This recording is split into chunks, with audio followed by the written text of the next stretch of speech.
अस्सलाम वालेकुम, मेरे चैनल मुर्शद में आप सबको खुशामदीद। जी नंबर्स यहाँ पे मेंशन है, लेकिन आपको जो थंबनेल है उससे आइडिया होगा कि हमने आज किस टॉपिक पे बात करनी है। तो हमारा जो टॉपिक है वो दो हैं। एक तो स्टार्टर के लिए पाकिस्तान की मार्केट कैपिटलाइजेशन क्या है और प्रीवियस रिकॉर्ड कैसा है, और सेकंड लेवल पे जो हम बात करेंगे वो करेंगे पाकिस्तान के top 10 stocks with respect to market capitalisation. पहले नंबर पर कौन है और 10वें नंबर पर कौन है, पूरी लिस्ट आपके साथ मैं शेयर करूँगा उसके हवाले से।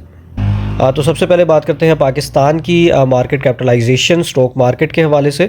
तो इस टाइम पे मार्केट कैपिटलाइजेशन जो बनती है 2025 का डाटा जो है वो है 19.6 ट्रिलियन, 689 ट्रिलियन, तकरीबन 19.7 ट्रिलियन बनती है। ये पाकिस्तानी रुपीज़ के अंदर है। अगर हम इसको यूएस डॉलर में कन्वर्ट करते हैं तो जो डाटा बनता है वो बनता है 71.3 बिलियन यूएस डॉलर्स।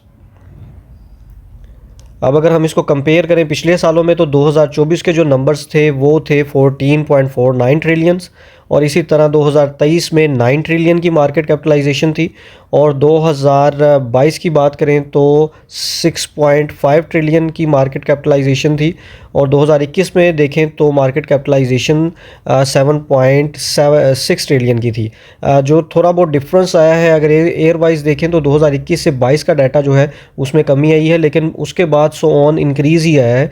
अगर हम सिर्फ डाटा कंपेयर करें 2021 से 2025 तक का, तो 2021 में 7.6 ट्रिलियन मार्केट कैपिटलाइजेशन थी। इसी तरह अगर हम अभी बात करें तो ये बनती है 19.6 ट्रिलियन। इसका मतलब ये है तो जो 2021 से अभी तक अगर हम चेंज देखें तो तकरीबन जो इंक्रीज़ आया है वो 160% का जो इंक्रीज़ है मार्केट कैपिटलाइजेशन के लिहाज से पाकिस्तान स्टॉक मार्केट के अंदर आया है। ये डाटा जो मैंने लिया है 5 ईयर प्रोग्रेस रिपोर्ट है पाकिस्तान स्टॉक एक्सचेंज की। इसके ऊपर डिटेल के में मैं एक वीडियो बनाऊंगा जिसमें बाकी प्रोस्पेक्ट जो हैं इस रिपोर्ट के हवाले से वो भी डिस्कस करेंगे। अब हम चलते हैं हमारे नेक्स्ट स्टेप की तरफ, जिसमें हम टॉप 10 ऐसी कंपनीज़ जो कि मार्केट कैपिटलाइजेशन के लिहाज से हैं उनके ऊपर डिस्कशन करते हैं। जी तो हम इस लिस्ट का जो आगाज़ कर रहे हैं वो लास्ट से कर रहे हैं, मतलब 10th नंबर पे जो कंपनी आती है HBL नाम है जी, हबीब बैंक, और इसकी जो शेयर प्राइस करंटली है ये 329 है। ये वैसे मैं आज के डाटा के मुताबिक डाटा आपके साथ शेयर कर रहा हूँ, 11 Feb के मुताबिक है ये डाटा, और इसमें मार्केट कैपिटलाइजेशन जो बनती है वो 482.59 बिलियन की मार्केट कैपिटलाइजेशन है HBL की, और इसकी जो पोजीशन है इस टाइम पे मार्केट में टॉप 10 में वो 10th नंबर पे आती है। जी फिर बारी आती है MCB बैंक की, जो कि कमर्शियल बैंक है, इस्लामिक विंडो भी साथ साथ ही है इनकी, और आज की जो इसकी प्राइस इस टाइम पे चल रही है वो 416 है, अभी मार्केट बंद नहीं हुई। और मार्केट कैपिटलाइजेशन की बात करें तो 490 मिलियन पाकिस्तानी रुपीज़ में इसकी मार्केट कैपिटलाइजेशन है। टॉप 10 के अंदर जो इसकी पोजीशन बनती है वो 9th नंबर पे बनती है। उसके बाद जी हमारी लिस्ट में आता है national bank of Pakistan, commercial bank है, बैंकिंग सेक्टर के अंदर फॉल करता है। इसकी जो भी प्राइस चल रही है वो 265 है। मार्केट कैपिटलाइजेशन की बात करें तो 564.07 बिलियन इसकी मार्केट कैपिटलाइजेशन बनती है, और टॉप 10 के अंदर अगर इसकी बात करें तो ये फॉल करता है 8 नंबर पे। जी अगला नंबर है पाकिस्तान पेट्रोलियम लिमिटेड का सेक्टर, जिसमें फॉल करता है oil and gas exploration companies हैं, और इसकी अभी जो प्राइस चल रही है वो 250.79 है।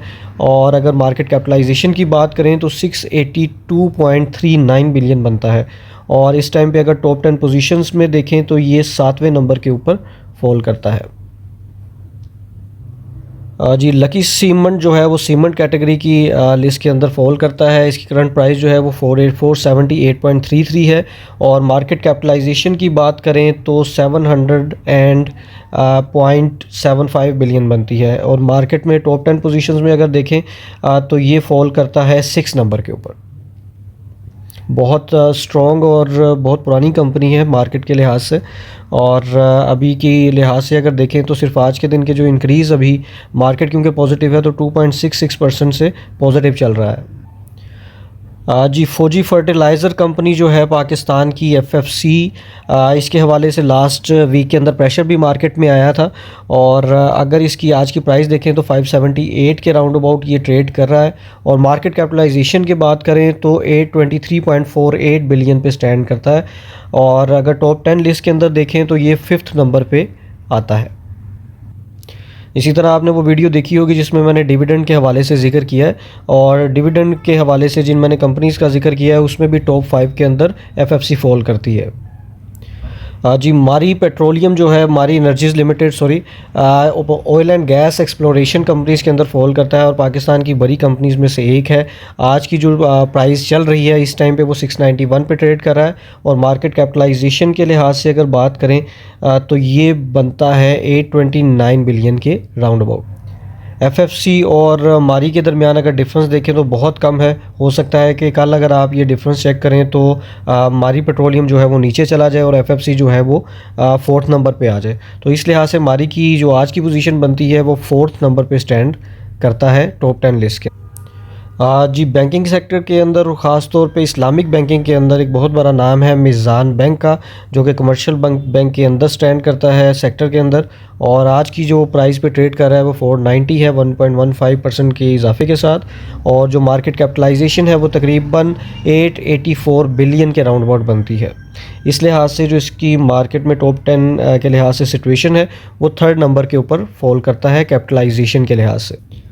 जी, यूबीएल हमारी कैटेगरी के अंदर जो हम डिस्कस कर रहे हैं नेक्स्ट एक एलिमेंट है, टॉप 10 के अंदर 2nd नंबर पे फॉल करता है। आपको याद होगा कि जब हमने डिविडेंड के हवाले से डिस्कशन की थी टॉप 20 स्टॉक्स के बारे में, तो यूबीएल जो था वो पहले नंबर पे स्टैंड कर रहा था। दोनों सूरतों के अंदर के प्राइस एप्रिसिएशन भी, और क्योंकि वो डिविडेंड वाला टॉपिक था तो डिविडेंड में उसने पहले नंबर पे अपनी जो सिचुएशन है वो बरकरार रखी थी, और पिछले 1 साल के डिविडेंड में पहले नंबर पे और 5 सालों की प्राइस एप्रिसिएशन दोनों को हमने कैटेगराइज़ किया था।